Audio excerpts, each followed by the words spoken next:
కలుగుగాక.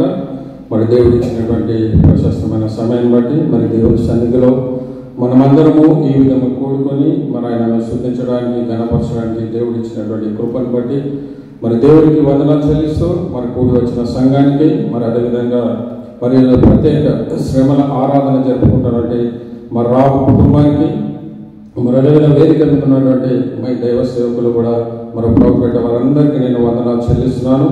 మరి ఈ దినం కొరకై ఏర్పాటు చేయబడినటువంటి వాక్య భాగంలో నుంచి కొద్ది నిమిషాలు మన వాక్యాన్ని చదువుకొని మరి వాక్య ధ్యానించడానికి వెళ్దాం పిల్లారా. మరి బర్నాబా గురించి మరి ఆయన చేసినటువంటి పరిచయం, ఆయన జీవిత చర్య, ఆయన నుంచి మనం ఏదైనా పాఠాలు నేర్చుకోవాల్సి ఉందా అని అంటే మరి ఆయన చేసినటువంటి తన జీవితంలో మరి పరిచయ నిమిత్తము ఆయన అనేకమైనటువంటి అద్భుత కార్యాలు మరి పౌరులను మరి పరిచయంలోనికి మరి అధికారులకు మరి అక్కడ నుండి అపోస్తులకు ఆయన పరిచయం చేసి మరి వాళ్ళిద్దరు కలిసి మరి ఎంతో గొప్ప పరిచర్య, మరి మొదటి సువార్త కూడా ఎంతో అద్భుతంగా వాళ్ళు మరి ఆ సువార్తను చేసినట్లు మనం చూస్తాం. మరి చదవబడిన వాక్యము మరి అపోస్తుల కార్యము 4వ అధ్యాయము 32 చివరి 2 వచనాలు. కుప్రాలో పుట్టిన లేవీయుడు యోసేపు అను ఒకడుండెను. ఇతనికి అపోస్తులలో హెచ్చరిక పుత్రుడు అని అర్థమిచ్చు బర్నాబా అను పేరు పెట్టి ఉండేది. ఇతడు భూమి గలవాడై ఉండి దానిని అమ్మి దాన్ని వెల తెచ్చి అపోస్తుల పాదముల యొద్ద పెట్టాను. ప్రార్థించుకుందాం. ప్రార్థన. మహాపరిశుద్ధుడైనటువంటి మా ప్రియ పరలోకపు తండ్రి, దేవాని ఘనమైన నామానికి వందనాలు, స్తుతులు, స్తోత్రాలు చెల్లిస్తున్నాం. శ్రమల ధ్యానాల భాగంగా నాయన ప్రభా, ఈరోజు సాయంకాల శ్రమలు మేమందరము కూడుకుని నాయన ఇప్పటి వరకు నేను స్తుతించడానికి, నేను ఘనపరచడానికి ప్రభా మా స్తుతుల ద్వారాను మీరు మహిమపరచబడాలని నమ్మచ్చు. మరి కొద్ది నిమిషంలో నీ వాక్యాన్ని ధ్యానించడానికి ప్రభా మీరు ఇచ్చినటువంటి శ్రేష్టమైన సమయాన్ని బట్టి ప్రభా మీకే వందనాలు, స్తుతులు, స్తోత్రాలు చెల్లిస్తున్న ప్రభా. మరి నీ దీనదాసును నన్ను మరి మీరు జ్ఞాపకం చేసుకుని నీ శిలోచాటను మరుగుపరిచిన ఆయన ప్రభా నీ బిడ్డలకు కావలసినటువంటి మాటలు నాయన నీ ఆత్మవశంలోకి మమ్మల్ని తీసుకొని నీ పరిశుద్ధాత్మ మా మీద కుమ్మరించిన ఆయన నీ బిడ్డల ద్వారా మీరు మాట్లాడమని వేడుకుంటున్నాము. తనే మరి మే యోగ్యత లేనప్పటికీ నాయన ప్రభా మా శక్తి మా బలము కాదుగా నీ ఆత్మ ద్వారానే ప్రభా మరి బోధించడానికి కావాల్సిన జ్ఞానాన్ని మీరు మాకు అనుగ్రహించి మనం వేడుకుంటున్నాము. తనే మరి యెహోవా మా ఆశ్రయమా, మా నోటి మాటలు, మా హృదయ ధ్యానములు నాయన నీకు అంగీకారములైనటువంటి కృపను మీరు మాకు అనుగ్రహించమని మరి నీ నోటిలో నా మాటల నుంచి నా చేతి నీడలు నేను కప్పెదలని మీరు వాగ్దానం చేసినటువంటి గొప్ప దేవుడు. ఆ వాగ్దానాన్ని మా పట్ల నెరవేర్చిన ఆయన ప్రభా వచ్చినటువంటి నీ బిడ్డల ద్వారా నాయన ప్రభా మరి వారికి ఏ ఆత్మీయమైన ఆహారం అవసరమో ప్రభా ఆహారాన్ని మా ద్వారా మీరు అనుగ్రహించమని సమస్త మహిమ ఘనత ప్రభావం మీకే చెల్లిస్తూ అతి త్వరలో రానైన ప్రభువైన యేసు క్రీస్తు పేరట బ్రతిమాలి వేడుకుంటున్నాము తండ్రి. ఆమేన్, ఆమేన్. మరి వీళ్ళిద్దరూ చేసినటువంటి మరి బర్నాబా మరి యోసేపు మొట్టమొదటి పేరు ఆయనకి ఇచ్చినటువంటి ఇక్కడ రెండు వచనాలు ఉన్నప్పటికీ దీనిలో తన యొక్క జీవితం మొత్తం కూడా తన ఏ ప్రాంతానికి చెందినవాడు, మరి తనకు తల్లిదండ్రులు పెట్టినటువంటి పేరేది, మరి ఆయన కలిగిన సమస్తాన్ని కూడా 2 వచనాలలో మరి పరిశుద్ధ గ్రంథంలో లిఖించబడినప్పటికీ దాంట్లో ఎంతో ఇమిడి ఉన్నటువంటి భాగం ప్రియులరా. కాబట్టి మరి యోసేపు అనే మాటను మనం చూస్తే మరి దానికి అర్థమైన ఫలించేటి కొమ్మ, మరి మంచి అర్థము కలిగినప్పటికీ మరి ఫలించేటి కొమ్మ అంటే మన పరిశుద్ధ గ్రంథంలో యోసేపు అని పేరు కలిగినటువంటి వారు ఏడుగురు ఉంటారు. దానిలో మనం ఈరోజు మరి ఆ 7గురిలో ఒకరైనటువంటి యోసేపు గురించి మనం ధ్యానించిన ఉన్నాం. మరి తనకు తన తల్లిదండ్రులు పెట్టినటువంటి పేరు యోసేపు అయినప్పటికీ మరి ఎప్పుడైతే ఆయన పరిచర్లకు వచ్చినప్పుడు మరి అపోస్తులతో సావాసం కలిగి జీవించడం వలన తన క్రియలను బట్టి తాను జీవిస్తున్నటువంటి విధానాన్ని బట్టి మరి అతన్ని ఆదరించేటటువంటి వాడిగా మరి అందరికీ హెచ్చరిక చేసేటటువంటి వాడిగా ఉండడాన్ని బట్టి తన క్రియలను బట్టి తను జీవిస్తున్న విధానాన్ని బట్టి మరి అపోస్తులు ఈయనకు యోసేపు అని కాదు కానీ మరి తనకు పెట్టినటువంటి పేరు మరి బర్నాబా. మరి బర్నాబా అంటే దానికి అర్థం ఏంటంటే హెచ్చరిక, హెచ్చరిక మరి ఆదరించువాడు లేక హెచ్చరించువాడు. మరి ఆ విధంగా పేరు కలిగినటువంటి వారు మరి తన పేరు ఏదైతే అపోస్తులైతే ఏ పేరైతే తనకు పెట్టారో మరి దానికి అనుగుణంగానే మరి ఆయన మనం లోకంలో చూస్తే మనం ఏదైనా దొంగతనం చేస్తే మనకి ఏమంటాడో ఆడు దొంగ అని ఒక పేరు పడిపోతుంది. మనం ఏది చేసినా ఒకవేళ అబద్ధం ఆడితే వాడు అబద్ధికుడు అన్న విధంగా. కానీ మరి ఇక్కడ బర్నబా విషయంలో మన అపోస్తులు పెట్టినటువంటి పేరు ఏంటంటే ఆయన ఆదరించువాడు లేక హెచ్చరిక పుత్రుడు అనే ఆయన జీవితాన్ని బట్టి జీవించిన విధానాన్ని బట్టే మరి వాళ్ళు మార్చినాడు. మన మొట్టమొదటి తన తల్లిదండ్రుల పేరు పెట్టినప్పటికీ అది కూడా మంచి అర్థమించేటటువంటి అయినప్పటికీ మరి తాను జీవించిన విధానాన్ని బట్టి మరి ఆయనకు బర్నబా అని పేరు పెట్టడం చూస్తారు పిల్లలు. కాబట్టి ఇంకోటి ఇక్కడ తన ప్రాంతం పేరు కూడా చెప్పబడ్డది. ఆయన ప్రాంతం ఏంటంటే కుప్రా. మరి కుప్రా అనే ప్రాంతం అదొక ద్వీపం, ఐర్లాండ్. అది ఐర్లాండ్ కలిగినటువంటిది కుప్రా ప్రాంతము. మరి అక్కడ ఆ కుప్రా ప్రాంతంలో అయినప్పటికీ మరి దానికి మరి వాళ్ళు చేసినటువంటిది మరి ఆ ప్రాంతం నుంచి యెరూషలేముతో వాళ్ళకి సహవాసము అపోస్తలుల సహవాసం కలగడం వలన ఆయన చేసినటువంటి పరిచర్య ఎంతో గొప్పది. మరి పౌలును పరిచర్యలోకి తీసుకొచ్చినటువంటి వ్యక్తే బర్నబా.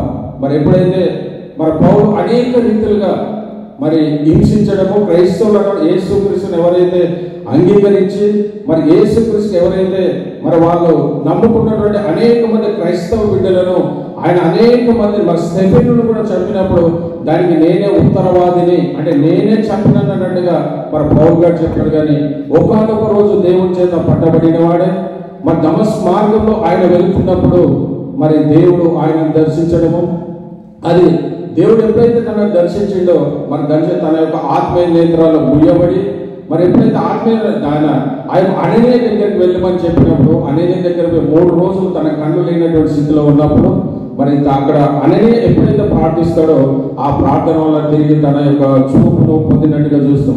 ఎప్పుడైతే చూపును పొందుకున్న తర్వాత ఆయన తిరిగి ఇక్కడికి రాలేదు కానీ అరేబియాకు వెళ్ళినట్టుగా మనం చరిత్రలో చూస్తే అరేబియాకు వెళ్ళి 3 సంవత్సరాలు మరి ఆయన దైవ ధ్యానంలో ఉండినటువంటిగా మనం చూస్తాం. ఎప్పుడైతే దైవ ధ్యానం 3 సంవత్సరాలు గడిచిన తర్వాత తిరిగి దమస్కు ప్రాంతానికి వచ్చిన తర్వాత మరి దమస్కు ప్రాంతంలో పరిచర్య చేస్తున్నటువంటి సమయంలో మరి అనేక మంది మరి ఆయన ఏంటంటే మరి అక్కడ ఉన్నటువంటి యూతులు తిరిగి ఆయన మీద కక్ష కట్టారు. ఏంటంటే ఇంతకు ముందేమో మరి నువ్వు క్రైస్తవులను మరి వేధించేటటువంటి వాడవు, బాధ పెట్టేటటువంటి వాడవు, కానీ ఇప్పుడు యేసు ప్రభు ఎప్పుడైతే తనకు దర్శనం ఇచ్చాడో ఆ దర్శనాన్ని బట్టి మరి ఆయన తిరిగి మరి ఆయనకు సువార్త ప్రకటించడం చూస్తాం. మరి దమస్కు ప్రాంతంలో ఎప్పుడైతే సువార్త ప్రకటిస్తున్న సమయంలో మరి బర్నబా మరి కలవడము మరి ఆయన యెరూషలేము ప్రాంతానికి యెరూషలేము ప్రాంతానికి ఎప్పుడు వచ్చినప్పటికీ అక్కడ ఉన్నటువంటి ఆ అపోస్తులు ఎవరు ఉన్నప్పటికీ మరి క్రైస్తవులు ఆయనను ఎవరు కూడా నమ్మేటటువంటి పరిస్థితులు లేదు. ఎందుకంటే ఈయన ఇంకొక ఏదో మారువేషం వేసుకుని మనలను హింసించడానికే మనల్ని కష్టపెట్టడానికి వచ్చాడు, కానీ ఈయన నిజమైన మారు మనసు ఈయనలో లేదు అని చెప్పి వాళ్ళు ఎవరు కూడా నమ్మలేదు. అపోస్తులు నమ్మలేదు, అధికారులు నమ్మలేదు, ఎవరు కూడా నమ్మనప్పటికీ కానీ నమ్మినటువంటి ఒకే ఒక వ్యక్తి ఎవరంటే బర్నబా. మరి బర్నబా ఎప్పుడైతే తనతో కలిసి మాట్లాడినప్పుడు తను మారిన విధానాన్ని ఆయన గ్రహించిన వాడే మరి తనను తీసుకుపోయి మరి వాళ్ళకు అపోస్తులకు అధికారులకు అందరికీ కూడా మరి పరిచయం చేసినట్టుగా మనం చూస్తాం. అంటే దేవుడి దగ్గరికి మరి నడిపించినటువంటి వ్యక్తిగా కూడా మనం అనుకోవచ్చు. మరి దేవుడి చేత పిలువబడినప్పటికీ మరి ఈయన ఏంటంటే మరి వాళ్ళకందరినీ కూడా మొట్టమొదటిగా మరి తీసుకొచ్చి వారితో కలిసి ఈయన నిజంగానే నమ్మిండు, మరి ఈయన దేవుడు ఈయనతో దర్శనమిచ్చాడు కాబట్టి ఈయన మొత్తం మారిపోయిన తన జీవితం అని చెప్పి అంటే ఆయనను ప్రేమించేటటువంటిగా మనం చూస్తాం. అంటే ఆయనను ఆదరించేవాటిగా ఆయన బాధ ఎవరు కూడా ఆయనను ప్రేమించేటటువంటి స్థితిలో ఉన్నప్పుడు ఎవరు కూడా తనను ఆదరించలేని స్థితిలో ఉన్నప్పుడు మరి బర్నబా గారు అది గ్రహించిన వ్యక్తి అంటే ఆయనకి ఇచ్చినటువంటి పేరు అంటే ఆదరించేవాడు. అంటే తమ సమయాన్ని కేటాయించి మరి తనకు జరిగిన అన్ని విషయాలు తన ద్వారా తెలుసుకొని మరి నిజంగానే మారిందని చెప్పి మరి తనను ఆయన అపోస్తులకు పరిచయం అంటే మొట్టమొదట మరి తీసుకుపోయిన వ్యక్తి ఎవరు అని అంటే మరి బర్నబా గారు. మరి వీళ్ళు ఉన్నటువంటి ప్రాంతం కూడా మరి ఎంతో అది ఆ రాగి నిక్షేపాలు కలిగినటువంటి ప్రాంతం. మరి కుప్రీలు మరి వీళ్ళకి పిలిచే పేరు అంటే కుప్రీలు అని వీళ్ళకి పిలుస్తారు. మరి కేత్రీలు అని కూడా మనం చూస్తాం ఆ గ్రంథం. కేటీలన్నా మరి కుప్రీలు మరి వాళ్ళ ఆ ప్రాంతాన్ని బట్టి, వాళ్ళు ఉన్నటువంటి ప్రాంతాన్ని బట్టి మరి గణిస్తాం. మరి అపోస్తలుల పౌలు మన గ్రంథంలో దీనిలో ఆ చివరి పట్టణం కనుక చూస్తే మరి ఇక్కడ అరేబియా యెరూషలేము నుంచి మరి పైకి వెళ్ళినప్పుడు అక్కడ ఉన్నటువంటి కుప్రా పట్టణం మనం లెఫ్ట్ సైడ్ మనం చూస్తాం. మరి అంత్యోక రైట్ సైడ్ ఈ సముద్ర తీర ప్రాంతం అయినప్పటికీ మరి ఇక్కడ ఈ యొక్క కుప్రలో 2 పట్టణాలు ఉంటాయి, పాపు, సలామే. ఆ 2 పట్టణాలు పెద్ద పట్టణాలు అయినప్పటికీ మరి అక్కడ కుప్రలో పుట్టినటువంటి ఈ యొక్క పౌలు గారు మరి ఎప్పుడైతే చేసిన దానిని బట్టి మరి ఆయనను ఆదరించినట్టుగా చూస్తాం. అంటే ఇన్ని రకాలుగా మరి సర్వసాధారణంగా ఏ మనిషికైనా ఒక వ్యక్తిని మరి ఆయనకు సమయం కేటాయించి ఆయన బాగోగులు తెలుసుకొని మరి ఆయనకు మంచి ఆలోచన, ఒక హెచ్చరికలు చేసినటువంటి వ్యక్తిగా మనం చూస్తాం పిల్లరా. కాబట్టి ఆ విధంగా ఉన్నటువంటి సమయంలో మరి దేవుడు చేసినటువంటి మరి ఈయనలో కొన్ని విషయాలు, అంటే ఆయనలో కలిగినటువంటి కొన్ని లక్షణాలను సమయానుకూలతను బట్టి మరి మనం కొద్ది నిమిషంలో మనం ఆయన గురించి అనేకమైన మంచి లక్షణాలు ఉన్నప్పటికీ మరి సమయం బట్టి కొన్ని విషయాలు మరి ఆయన గురించి మనం ధ్యానించిన పిల్లలు. ఆయన కలిగినటువంటి లక్షణాలు మరి మన సంఘంలో ఆదరించేవారుగా, మన సంఘంలో హెచ్చరించేవారుగా మనం ఉంటున్నామా? మరి ఈ రోజు మరి బర్నబా ద్వారా మనం తెలుసుకొని మన సంఘంలో అలాంటి లక్షణాలు కలిగి మన సంఘానికి అలాంటి వారు ఎంతగానో అవసరము. మరి అనేక మంది బిడ్డలను మరి బర్నబాను ఏ విధంగా అయితే మరి దేవుడు వారికి ఇచ్చినటువంటి తలాంతులను ఏ విధంగా వాడబడ్డాడో మన సంఘం కూడా మనం అలాంటిగా వాడబడడానికి మనం ఆసక్తి కలిగి చూపించేవారు ఉంటున్నాం పిల్లలు. కాబట్టి మొట్టమొదటిగా హెచ్చరించేవాడు, ఆయనలో ఉన్నటువంటి మొట్టమొదటి లక్షణం ఏంటంటే మరి హెచ్చరించేవాడు. మరి అపోస్తలుల కార్యం 11వ అధ్యాయము 23లో కనుక మనం చూస్తే మరి ఆయన ఏ విధంగా హెచ్చరించినట్టుగా మనం చూస్తాం. 11వ అధ్యాయము 23వ వచనం కనుక మనము చదివినట్లయితే మరి అక్కడ చెప్పినటువంటి మాటను మరి అద్భుతమైనటువంటి మాట మనం చూస్తాం పిల్లరా. చదవండి. అతడు వచ్చి దేవుని కృపను చూసి సంతోషించి ప్రభువును స్థిర హృదయములో హత్తుకొనవలెనని అందరినీ హెచ్చరించెను. అంటే తనలో మొట్టమొదటి లక్షణం ఏంటంటే ఎప్పుడైతే మరి అంతియోకయకు ఈ యొక్క యెరూషలేము ప్రాంతంలో చెదరగొట్టబడము, అక్కడ మరి మొట్టమొదటి 2వ అధ్యాయంలో చూసినట్లయితే మరి పేతురు ప్రసంగానికి దాదాపుగా 3,000 మంది రక్షింపబడము, అది చూసినటువంటి అక్కడ ఉన్నటువంటి ప్రజలు. మరి అదే 4వ అధ్యాయానికి వస్తే మరి వారు 3,000, 4,000, 5,000 అంటే దినదినానికి సంఖ్య విస్తరించిపోవడాన్ని బట్టి మరి అక్కడ ఉన్నటువంటి యూదులు మరి ఇది క్రైస్తవంగా మారిపోతుందని చెప్పినప్పుడు వాళ్ళందరూ కూడా చెదరగొట్టబడతారు. మరి చెదరగొట్టినప్పుడు అనేకమైన ప్రాంతాలకు వెళ్ళడం, మరి ఏదైతే ఈ కుప్రీలు ఉన్నారో మరి అక్కడ చెదిరిపోయినటువంటి విశ్వాసులు ఎవరైతే అంత్యోక పట్టణానికి వెళ్ళిన తర్వాత మరి సిరియా అంత్యోక, మరి అంత్యోక అంటే 2 అంత్యోకలు ఉంటాయి. మనకు సిరియా అంత్యోకకు వెళ్ళడము, మరి పిసిదియా అంత్యోక అని కూడా 2 అంత్యోకలు మనం చూస్తాం. కానీ మరి వీళ్ళు చెదిరిపోయినటువంటి అనేక మంది దేవుని చేత మరి మారు మనసు పొంది రక్షింపబడిన వారందరూ కూడా ఆ అంత్యోక ప్రాంతానికి పోయి అక్కడ వాళ్ళ వాక్యాన్ని మరి చెప్పినప్పుడు అనేక మంది మారు మనసు పొంది రక్షించడానికి మనం చూస్తాం. ఎప్పుడైతే వాళ్ళు రక్షింపబడినప్పుడు ఆ విషయం ఎవరికి తెలిసిందంటే అపోస్తలులకు తెలిసింది. అయ్యో మన సంఘం ఎన్ని కష్టాలలో ఎన్ని బాధలలో ఉన్నప్పటికీ విశ్వాసులైనటువంటి వారు అందరూ కూడా అంత్యోకలో సువార్తను ప్రకటించడం ద్వారా అనేక మంది మారు మనసు పొందారు. కాబట్టి మనం అక్కడ ఒక వ్యక్తిని మనం పంపాలి అని చెప్పి ఆలోచించినప్పుడు ఎవరు ఆ వ్యక్తి అని అంటే మరి ఈ యొక్క బర్నాబాను పోయి ఆ అంత్యోకకు పోయి మరి ఆయన హెచ్చరించినట్టు స్థిరమైన హృదయం కలిగిన వారై మరి వారికి హెచ్చరించినట్టుగా మనం చూస్తున్నాం పిల్లరా. కాబట్టి మరి మనం ఇంకా దావీదును ఆలోచిస్తే మరి యోనాతాను వచ్చినప్పుడు మరి నాతాను ప్రవక్త ఆయనకు వచ్చి చెప్పినప్పుడు గద్దించినప్పుడు మరి ఆయన చెప్పినటువంటి గొప్ప మాట ఏంటంటే మరి గద్దింపు నాకు తైలాభిషేకం అంటాడు. అంటే గద్దిస్తే ఆయన విసిగించలేదు, నేను రాజును కదా మరి నేనే నిన్ను పోషిస్తానని ఎక్కువ మాట కూడా మాట్లాడదు. కానీ తన తగ్గింపుకు లోబడిన వాడి, తన పాపాలను ఒప్పుకునే వాడిగా మనం దావీదును చూస్తాం. మన సంఘంలో అనేక మంది గద్దింపండి ఎవరికి ఇష్టం ఉండదు, హెచ్చరికలంటే ఎవరికి ఇష్టం ఉండదు. కానీ సంఘానికి కావాల్సింది ఏంటంటే మీరు ఆశీర్వదించబడతారు, మీరు అనేక విధాలుగా అభివృద్ధి చెందుతారు అని మనం ఆ విధంగానే వాళ్ళకి అది ఇష్టకరంగానే హెచ్చరికమైన మాటలు చెప్తే వాళ్ళు ఏం చెప్తారు, ఎప్పుడు హెచ్చరికలు అంటారు. కానీ హెచ్చరిక వలనే మనము ఆ యొక్క పరలోక స్వాస్థ్యాన్ని పొందుకున్నటువంటి విషయాన్ని మనము మర్చిపోయే వారు ఉన్నాయి. ఎవరైతే నీకు హెచ్చరిస్తారో అది సరైనటువంటి బోధ. కానీ ఎవరైతే మభ్య పెట్టి మీకు అది జరుగుతుంది, మేలు జరుగుతుంది, మీకు ఆరోగ్యం వస్తుంది, మీకు ధనం వస్తుంది, మీరు ఆశపడతారు అనేది సరైనది కాదు. కానీ ఎప్పుడు మనం సంఘాన్ని హెచ్చరించే వారికి ఉండాలి. మరి అదే మరి నోవహు కూడా హెచ్చరించాడు.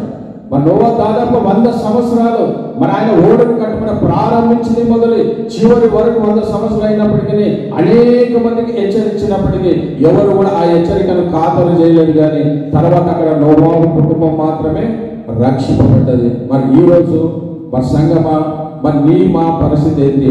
మరి హెచ్చరిస్తున్నప్పుడు హెచ్చరికను లోబడి వాడికి ఉంటున్నావా, లేకపోతే హెచ్చరికను లెక్క చేయని వాడికి ఉంటున్నావా? మరి ఆ నోవహు కాలంలో ఆ పట్టణమంతా కూడా మరి ఆ యొక్క జలదిబంలో దిగబడిపోయి మరి 40 సంవత్సరాలు 40 రోజులు మరి ఎంతో వర్షము, దినము పగలు వర్షం పడి ఆ పట్టణమంతా చెట్లు సమస్తం నాశనం అయిపోయింది.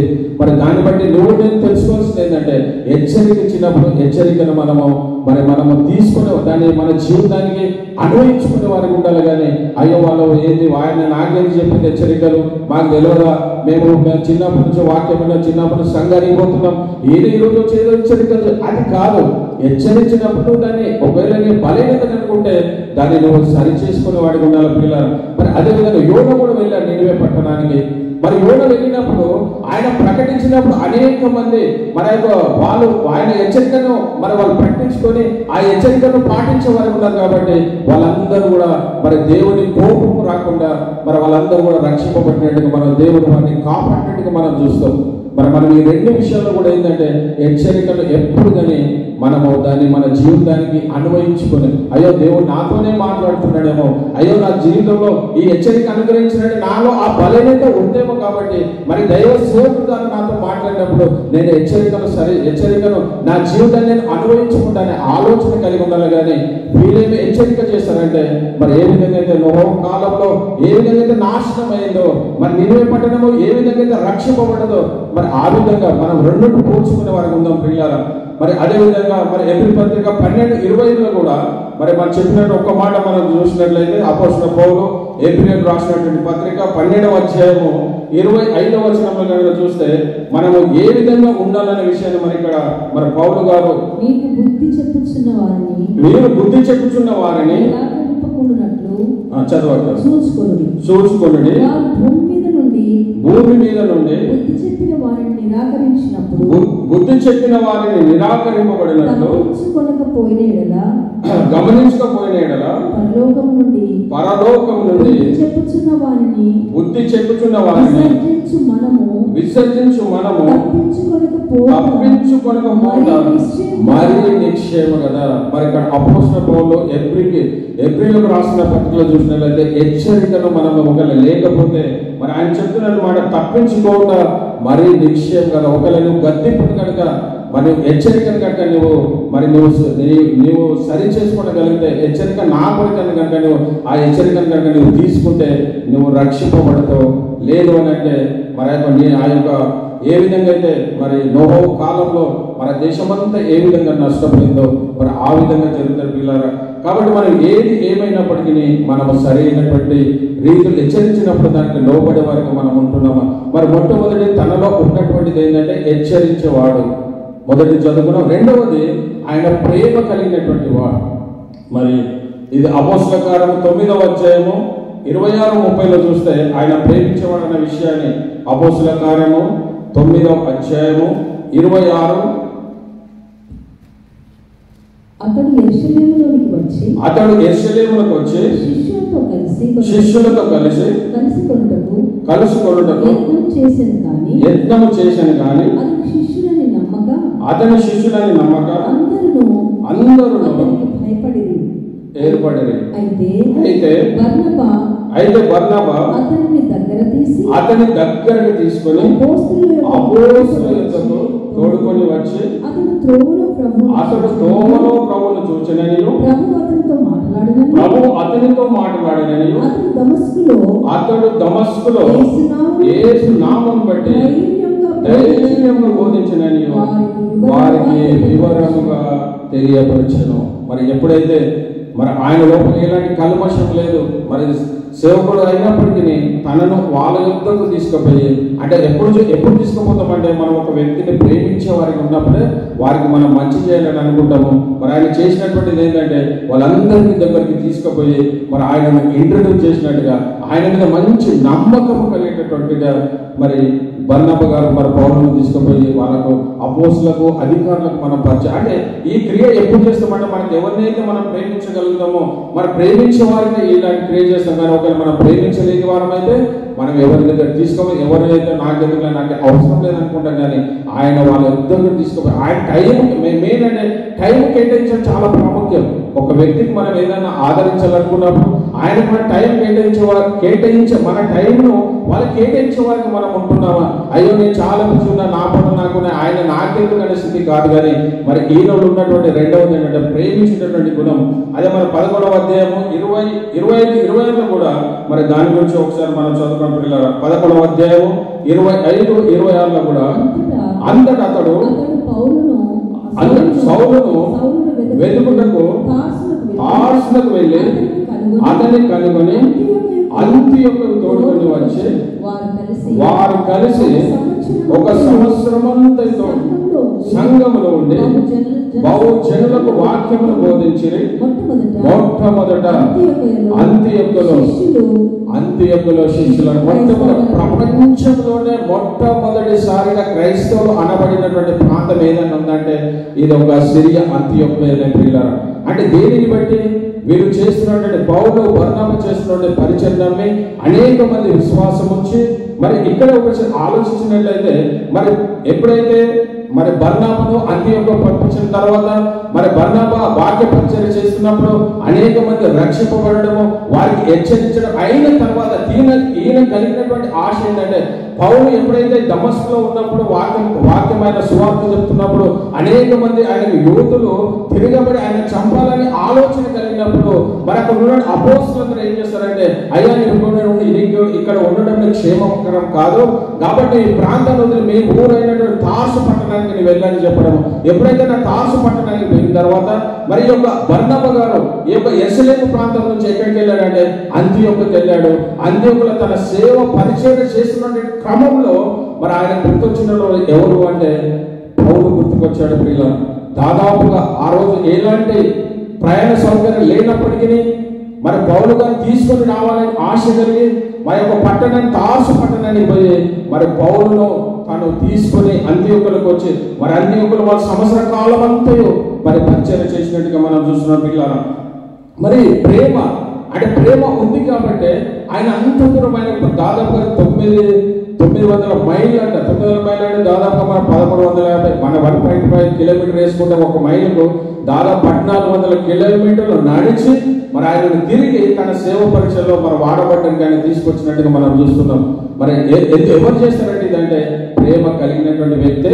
మరి రెండవది ఏం చూసినట్టే ప్రేమ కలిగి మొట్టమొదటి హెచ్చరించేవాడు, మరి రెండవది ప్రేమ కలిగినటువంటి వాడు. మరి ముఖ్యంగా మరి ఒక భక్తుడి జీవితం కనుక మనం ఆలోచిస్తే ఆయనది అద్భుతమైన జీవితం. మరి జాన్ ఫ్లేవర్డ్ అని ఆయన వృత్తి ఏంటంటే ఆయన టైలర్ పని చేసేవాడంట. జాన్ ఫ్లేవర్డ్ అనే వ్యక్తి ఒక టైలర్ పని చేసేవాడంట. ఆయన యుద్ధం ఒక 16 సంవత్సరాల వయసు కలిగినటువంటి వ్యక్తి ఆయన యుద్ధకు వచ్చి తన బట్టలు కుట్టడానికి ఇచ్చాడంట. ఎప్పుడైతే తన బట్టలు ఆ యొక్క జాన్ ఫ్లేవర్డ్కు ఇస్తున్నప్పుడు ఆయన మెజర్మెంట్ తీసుకున్నప్పుడు యేసు ప్రభు గురించి ఆయనకు సువార్త చెప్తున్నాడంట. ఆయన షర్ట్ కొలతలు, ప్యాంటు కొలతలు అన్ని తీసుకున్న తర్వాత అది తీసుకున్నప్పటికీ యేసు ప్రభు గురించి ఆయనకు సువార్త చెప్పడం మొదలు పెట్టాడంట. ఆయన మొదలు పెట్టినప్పుడు ఇంకో మాట చెప్పాడంట, అయ్యా నాకు అంత వాక్యము నేను చెప్పలేదు, కానీ ఈరోజు ఒక ఉచిత కూటము జరపబడుతుంది కాబట్టి ఒకవేళ నీకు ఆసక్తి కలిగి ఉంటే మరి సాయంత్రం నువ్వు ఆ కూటానికి నీవు వస్తావా అని ఆయనను అడిగాడంట. మరి అది ఎవరంటే మరి మొర్దెకై అనే ఆయన మరి అక్కడ ఆ రోజు ఆ యొక్క వాక్యాన్ని ఆ యొక్క ఉచిత కూటం జరుపుతున్నప్పుడు మరి ఈయన కూడా సరే నేను వస్తానని చెప్పాడంట. మరి సాయంకాలం అయినప్పుడు ఈ 16 సంవత్సరాలు ఎవడైతున్నాడో మరి ఆయన తీసుకున్న మీటింగ్ వెళ్ళాడంట. మరి అక్కడ మీటింగ్లో మరి ఆయన మొర్దెకై చెప్తున్నటువంటి వాక్యాన్ని విని మరి వాళ్ళు ఎట్లా అంటే యేసు ప్రభు ఎందుకు వచ్చాడు ఈ లోకానికి, మరి ఆయన మన పాపం మీద మన అపరాధంతో కలువరి శిలువలో మరణం ఉంది, తిరిగి మూడో దినమున పునరుద్ధానయ్యాడు. ఆయన ప్రేమను మనం వెనకట్టలేనిది. మనం ప్రేమించకపోయినప్పటికీ ఆయనను మనం ప్రేమించే దేవుడు కాబట్టి ఆయన వాక్యం చెప్తున్నప్పుడు ఈయన హృదయం అంతా ద్రవించిపోయిందంట. మొత్తం మీద వాక్యం చెప్పిండు, వాక్యం అయిపోయింది. తర్వాత మరి దైవజనులు ఏం చేశారంటే ఆర్డర్ కాల్ ఇచ్చారంట. ఎవరైనా మారు మనసులు మరి వాక్యం చేత పట్టబడిన వారు ఎవరైనా ఉంటే మరి మీరు ముందుకు వచ్చినట్లయితే వారి నిమిత్తం నేను ప్రార్థన చేస్తానని చెప్పాడంట. మరి చాలా మంది యవనస్తులు వెళ్ళారంట. వెళ్ళి మోకరిల్లినప్పుడు మరి దైవజనుడు ప్రార్థన చేస్తున్నాడంట. ఈ పక్కకు ఎవరైతే మరి జాన్ పాల్ టైలర్ అనే వ్యక్తి ఉన్నాడో తన పక్కకు యవనస్తుడు ఎవరైతే కూర్చున్నాడో ఈయన తన హృదయంలో ప్రార్థించుకుంటున్నాడ. ఈ యవనుడు కూడా ఆర్డర్ దగ్గర పోతే బాగుంటుంది కదా. మరి ఈ యవనుడు కూడా పోతే తన హృదయంలో తను ప్రార్థించినప్పుడు ఆయన ప్రార్థన విన్నటువంటి దేవుడు ఎవరైతే 16 సంవత్సరం కలిగినటువంటి వ్యక్తి ఇమ్మీడియట్ గా లేచి ఆర్డర్ దగ్గరికి వెళ్ళాడట. ఆయన కూడా మోకరిల్లాడట. మరి ఆయన మోకరిల్లినప్పుడు మరి అందరికి ప్రార్థన చేసినంత అందరూ లేచి వెళ్ళిపోయారట. కానీ ఈయన వెక్కి వెక్కి వెక్కి వెక్కి ఏడుస్తున్నాడంట. అయ్యో దేవుడు ఇంత గొప్ప కార్యం మా పట్ల చేశాడా, అయ్యో అసలు నేను కూడా ఇన్ని రోజులు నా జీవితాన్ని నేను వ్యక్తపరుచుకున్నాను కదా, నాకు ఇంతవరకు ఎవరు నాకు ఇది చెప్పలేదని వెక్కి వెక్కి ఏడుస్తున్నాడంట. మరి దైవజనుడు వచ్చి ఏదయ్యా మరి అంత బాధపడుతున్నావు, ఏమైంది, ఎందుకు అంత ఏడుస్తున్నావు అంటే, లేదయ్యా నా జీవితాన్ని అంతా నేను సర్వనాశనం చేసుకున్నా, ఇన్ని సంవత్సరాలు దేవుడు ఇంత గొప్ప దేవుడు ఉన్నాడనే విషయం నాకు తెలియదు. మరి దేవుడు అనేకమైన అద్భుత కార్యాలు మన పాపం మీద మన అపరాధం మీద కలువరి శిలువలో ఆయన మరణం పొంది తిరిగి మూడో దినంలో తిరిగి లేచాడు. మరి పరలోక స్వాస్థ్యాన్ని మనకి ఇష్టమైనటువంటి దేవుడు కాబట్టి మరి నేను ఆయనను మరి సేవించాలి. మరి నేను వాక్యం నేను మరి సేవ చేయాలని ఆశ కలిగి ఉన్నప్పుడు దైవజనుడు అన్నాడంట, అయ్యా నువ్వు డైరెక్ట్గా సేవ పరిచయం చేయలేవని మాకు ఒక బైబిల్ కాలేజ్ ఉంది, బైబిల్ కాలేజ్ ఉంది. మరి ఒక 1 year 2 years మరి బైబిల్ ట్రైనింగ్ చేయు, మరి ట్రైనింగ్ అయిన తర్వాత ఆయనకు ఒక సంఘాన్ని నేను అప్పగిస్తానని చెప్పాడట. సరే అని చెప్పి ఆయన వెళ్ళాడు. 2-3 సంవత్సరాలు మరి ఆ ట్రైనింగ్ చేసిన తర్వాత ఒక సంఘాన్ని అప్పగించాడంట ఆయనకు. ఆ 16 సంవత్సరం కలిగిన యవ్వనుడికి ఆ ట్రైనింగ్ ఆయన ఎప్పుడైతే ట్రైనింగ్ అయిపో ఒక సంఘాన్ని అప్పగించిన తర్వాత ఈయన ప్రతి సండే ఉదయకాలం పోయి వాక్యాన్ని బోధిస్తున్నాడంట. తిరిగి ఇక మరి ఏ రోజు కూడా సంఘానికి వస్తలేడంట. ఆదివారం ఒక్కరోజు మాత్రం వచ్చి తన వాక్య పరిచర్య చేసుకొని తిరిగి ఆయన వెళ్ళిపోయి మిగతా మరి సోమవారం నుంచి శనివారం వరకు అనేకమైన ప్రాంతాలు తిరుగుతూ మరి అనేక మందికి సువార్త చెప్తున్నాడంట. ఎవరైతే తనలాగా ఎవరైతే లోకానుసారమైన జీవితం జీవిస్తున్నారో వాళ్ళందరూ కూడా తన వాక్య పరిచయం చేస్తున్నాడంట. మరి ఇక దైవజనుడు ఒక డౌట్ వచ్చిందంట, మరి ఏదో ఆదివారం ఒక్క రోజే వస్తున్నాడు, మరి మిగతా రోజులు ఏం చేస్తున్నాడని చెప్పి ఒకరోజు పిలిపించి అడిగాడంట. అవును నువ్వు సేవ పరిచయం చేస్తున్నావు మంచిదే, ప్రతి ఆదివారం మందిరానికి వస్తున్నావు, వాక్య పరిచయం చేస్తున్నావు మంచిదే, కానీ మరి మిగతా రోజు నువ్వు ఏం చేస్తున్నావు అంటే ఆయన చెప్పిన సమాధానం ఏంటంటే, నాలాగా నష్టపోయిన వారు అనేక మంది లోకంలో ఉన్నారు, వారి యుద్ధకి వెళ్ళి నేను అనేక మందికి సువార్త ప్రకటిస్తున్నానని చెప్పాడట. ఎప్పుడైతే ఆ మాట విన్నాడో ఆయన చాలా సంతోషపడ్డాడంట. ఆ విధంగా తన సువార్తను ప్రకటిస్తూ ఆ పట్టణాలు, గ్రామాలు, రాష్ట్రాలు, దేశాలు ఆయన గొప్ప సువార్త కూడా అయిపోయినట.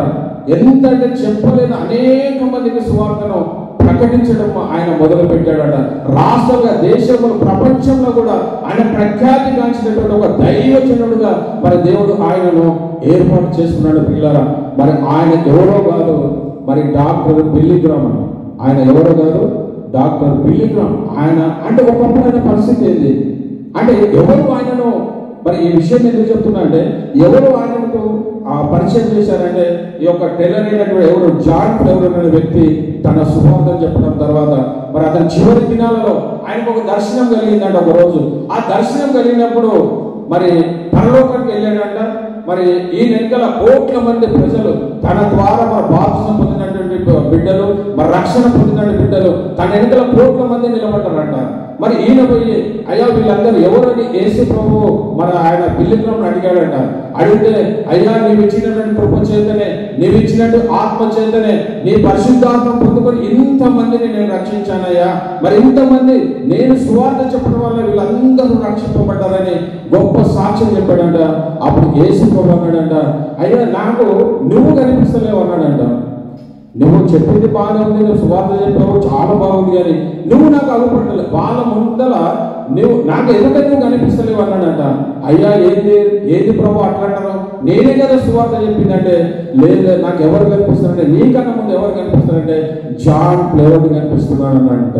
అంటే జాన్ ఫ్లేవర్ ఎవరు అని అంటే ఆయనకు మొట్టమొదటిగా ఆ సువార్తను చెప్పినటువంటి వ్యక్తి, ఆ టైలర్ ఎవరైతే ఉన్నారో.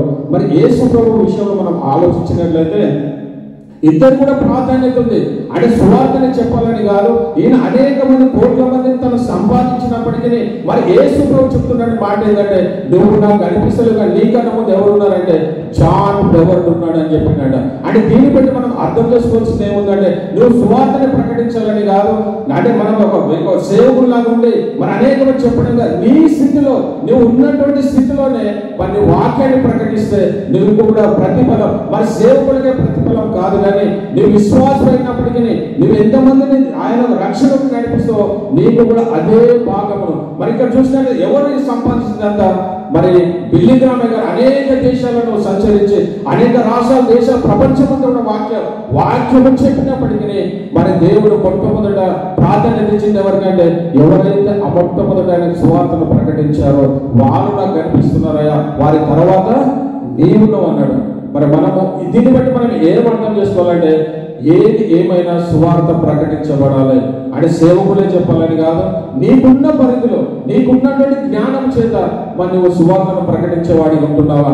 అయ్యో సేవకులే చెప్తారు కదా, అది మాకెందుకు అనే ఆలోచన మనకు రాకూడదు. కానీ ఒకవేళ ఆ రోజు కనుక జాన్ ఫ్లేవర్ కనుక మరి బిల్డప్ చేయకపోతే ఆయన లక్షల మందిని మరి ఆయన రక్షణ తెచ్చేవాడు కాదు కదా. అనేక మంది సువార్త చెప్పి మరి అనేక మంది రక్షణ మార్గాలను నడిపించినటువంటి అయినప్పటికీ మరి అందుకే మనము ఆ తలంతులు చూస్తాం. మన తలంతులు కూడా యేసు ప్రభువు మరి దీని ప్యాటర్న్ మనం ఆలోచిస్తే మరొకరికి 5 తలంతులు ఇచ్చాడు, ఒకరికి 2 తలంతులు ఇచ్చాడు, ఒకరికి 1 తలంతు ఇచ్చాడు. 5 తలంతులు తీసుకుని చేశాడంటే 10 తలంతులు చేశాడు, మరి 2 తలంతులు తీసుకుని 4 తలంతులు చేశాడు. కానీ దేవుడు 5 తలంతులు తీసుకున్న 10 చేసినప్పటికీ దేవుడు ఆయనతో చెప్పినటువంటి మాట ఏంటంటే, భలే నమ్మకమైన మంచి దాసుడా, నువ్వు కొంచెంలో నమ్మకం ఉంటివి, నేను అనేకమైన వాటి మీద నియమితున్నాడు. ఇది నంబర్ 1. నంబర్ 2 వ్యక్తి దగ్గరకు వచ్చాడు, ఆయన 2 తలంతులకు 4 తలంతులు చేశాడు. మరి ఆయనతో దేవుడు ఏమన్నా ఆ పక్షతాపం చూపించాడా, ఒక భేదం ఏమన్నా చూపించాడా? ఈ 5 తలంతులైనా అదే మాట చెప్పాడు. 2 తలంతులు అంటే నీకు దేవుడు ఇచ్చిన సామర్థ్యం కొలది నువ్వు ఏది చేసినప్పటికీ మరి వాళ్ళు గొప్ప సేవకులని వాళ్ళు గొప్పలని ఎవరు కాదు, అందరూ దేవుడి సృష్టిలో సమానం. మరి 2 తలంతులు కూడా మరి దేవుడు ఆయన 5 తలంతులు చేశాడు కాబట్టి అత్యధికంగా ఆయన దీవించలేదు. కానీ మరి 2 తలంతులు చేసినప్పుడు ఆయన చెప్పినటువంటి మాట ఏంటంటే, భలే నమ్మకమైన మంచి దాసుడా, నువ్వు కొంచెంలో ఆయనకు అదే చెప్పాడు, మరి ఈయనకు అదే చెప్పాడు. మరి ఈరోజు నువ్వు నేను అనుకోవాల్సింది ఏంటంటే, ఎవరు చెప్తే ఏముంది, వాక్యము సువార్త ప్రకటించబడుతుందా లేదా? నేనేని కాదు, నువ్వేని కాదు. మరి ఇక్కడ బర్నాబను పౌలు కనుక తీసుకుంటే లుస్త్ర పట్టణంలో వాక్యము చెప్తున్నప్పుడు అసలు పౌలును పరిచయం చేసిన ఎవరు? బర్నాబనే. కానీ వాళ్ళు మొదటి సువార్త భాగంలో లుస్త్ర పట్టణంలో పోయినప్పుడు మరి పౌలు గారు వాక్యం చెప్తున్నప్పుడు మరి తన బుక్కతోటే కాలు లేనటువంటి వ్యక్తికి ఆయన వాక్యం ప్రకటించినప్పుడు ఆయన స్వస్థత, ఆ స్వస్థతను చూసినటువంటి ఆ లుస్త్ర పట్టణంలో ప్రజలందరూ ఏమన్నారంటే, మరి పౌలు గారికి మరి ఆయన ముఖ్య ప్రసంగులు అని పేరు పెట్టాడు, తిరుపతి అని పేరు పెట్టారు. ఆ పౌలు అంటే ఆ మన భాషలో అర్థం చేసుకోవడానికి ముఖ్య ప్రసంగికులు అని ఎవరు చెప్పారు? పౌలు చెప్పారు. కానీ అక్కడ బర్నబ గారు, అయ్యో మరి పౌలుకు నేను తీసుకొచ్చాను కదా, అసలు పౌలుకు అసలు ఎవరు పరిచయం లేదు కదా, మరి నాకెందుకు పేరు రాలేదని ఆయన ఎప్పుడు అతిశయపడలేదు. కానీ ఏది ఏమైనప్పటికీ నీ సువార్త ప్రకటించబడాలి. అంటే మన హృదయంలో ఏముండాలంటే, నేననేది పోవాలి. ఫస్ట్ ఆఫ్ ఆల్ నేను అనేది మనకు ఎప్పుడైతే మనం తీసివేసుకుంటామో అప్పుడు అన్ని విధాలుగా మనం హెచ్చింపబడతాం. కానీ బర్నబ మరి ఏ రోజు కూడా మరి ఆయన అతిశయపడ్డట్టు కానీ, అయ్యో నేను తీసుకొచ్చాను కదా, మరి నాకన్నా ముఖ్య ప్రసంగికులు ఎవరు కనాలి? అసలు మరి బర్నబ కనాలి. మరి సీనియర్ కూడా ఎవరంటే బర్నబనే సీనియర్. మరి ఎందుకంటే ఇది 9వ అధ్యాయంలో మరి మనకు పౌలుకు దమస్కు మార్గంలో పోయేటప్పుడు 9వ అధ్యాయంలో మరి పౌలుకు దేవుడు దర్శనమవుతాడు. మరి ఈయన ఎక్కడ ఉన్నాడు? మరి 4వ అధ్యాయంలో మనం ఈయన గురించి బర్నబా గురించి మనం చూస్తున్నప్పుడు మరి విశ్వాసం అయినప్పుడు ఎవరు పెద్ద అంటే తీసుకుపోయింది కూడా ఎవరంటే మరి బర్నబానే. కానీ మరి అక్కడ ఒక మాట కూడా తను మరి ఆ మాటకు అయ్యో నాకు కావాలి, మరి నేను ముఖ్య ప్రసంగికుని కదా, మరి మీరెట్లా ఆయనకి ఇస్తారని ఆయన మాటలు అనలేదు పిల్లారా. కాబట్టి మనం ఎప్పుడైనా పరిచర్యలో మరి దావీదు కూడా ఒక చక్కని మాట అంటాడు, మరి యుద్ధంలో చేసేవారికి ఎంత ప్రతిఫలం ఉంటుందో మరి యుద్ధ సామాగ్రి దగ్గర మరి కావలి ఉండు వారికి కూడా మరి అంతే. కాబట్టి ఇంకా మనకి ఎందుకు తారతమ్యాలు? మనకు అవసరం ఎవరు చెప్పినప్పటికీ ఏది చెప్పినప్పటికీ వాక్యము సువార్త ప్రకటించబడాలి. అంటే మన ధ్యేయం ఏంటంటే సువార్త ప్రకటించబడాలి. మరి మేలు అది ఉండాలి. కానీ మనం అది కాకుండా నేనే వాక్యం ఎవరు చెప్పేం లేదని, ఎవరు చెప్పినా ఏం చెప్పినా ఒక ఆత్మ రక్షింపబడాలి. కావాల్సిందే టార్గెట్ అయింది ఒక దేవుడు నశించడాన్ని వెతికి రక్షించడానికి లోకానికి వచ్చాడు కాబట్టి నీ గోల్ ఏముండాలంటే ఒక ఆత్మ రక్షింపబడాలి. నేను చెప్తున్నానా, నువ్వు చెప్తున్నావా, ఇంకొకరు చెప్తున్నా, అది మనకు అవసరం లేదు. ఎవరు చెప్పినప్పటికీ మరి ఇక్కడ వీళ్ళిద్దరిది మరి వీళ్ళు చేసిన ఒక బర్నబా వీళ్ళు కలిసి అద్భుతమైన పరిచయం చేశారు. మన 137వ కీర్తనలో మనం చూసినట్లయితే మన సహోదరులు ఐక్యత కలిగి నివసిస్తే ఎంతో మేలు, ఎంతో మనోహరం, మనం అలాంటి ప్రేమ కలిగి మరి వీళ్ళిద్దరు ఆ విధంగా ఉన్నారు. కాబట్టి మరి మొదటి ప్రయాణం అంతా సువార్త ఎంతో అద్భుతంగా అనేకమైన ప్రాంతాల్లో వాళ్ళ సువార్తను ప్రకటించారు. కానీ ఆ దుష్ట పట్టణంలోనే వీళ్ళకి విభేదాలు కనుక వచ్చింటే వాళ్ళ సువార్త ముందుకు కొనసాగేది కాదు. ఇంకా రెండు సువార్త కూడా చేసేవారు కాదు వాళ్ళు. కానీ తగ్గింపు ఎవరు ఏంటనే ప్రాముఖ్యం కాదు. మరి దేవుడి దృష్టిలో కూడా నేను గొప్పగా చెప్తే మరి నాకేదో గొప్ప ఆధిక్యతని కాదు. మనకి దేవుడు అక్కడ ఆ తలంలో చూస్తే ఎవరిని సామర్థ్యం కొలది అంటాడు. నా సామర్థ్యం నాకే, నీ సామర్థ్యం నీకే, నీకు ఇచ్చిన సామర్థ్యం చొప్పున నువ్వు దేవుని మహిమపరిచే వారికి ఉండాలి. మరి దేవుని సువార్తను మనం ప్రకటించే వారికి ఉండాలి. కానీ ఎప్పుడు కానీ తారతమ్యాలు మనలోనూ ఉండకూడదు పిల్లారా. కాబట్టి మరి దానియేలు గ్రంథంలో 12:3 చూస్తే మరి ఎవరైతే మరి యేసు ప్రభు తప్పుతుంటారో వారు ఆకాశంలోని నక్షత్రంలో ప్రకాశిస్తున్నట్టాడు. ఆ గోడు కలిగి ఉండాలి. మన ఆకాశ నక్షత్రంలో ఏ విధంగా అయితే ఆ నక్షత్రం ప్రకాశిస్తాయో మనము అనేక మంది బిడ్డలను యేసు వైపు త్రిప్పే వారికి ఉంటే ఆయన మన నక్షత్రం వల్లే మరి ప్రకాశిస్తున్నాడు. కాబట్టి ఆ ప్రకాశానికి మనం చూడాలి. కానీ మనుషుల పెంపు కానీ మరి సంఘం పెంపు కానీ మనము ఎప్పుడు కూడా ఆలోచించే వారికి ఉండదు పిల్లారా. కాబట్టి మరి 2 చూసాం.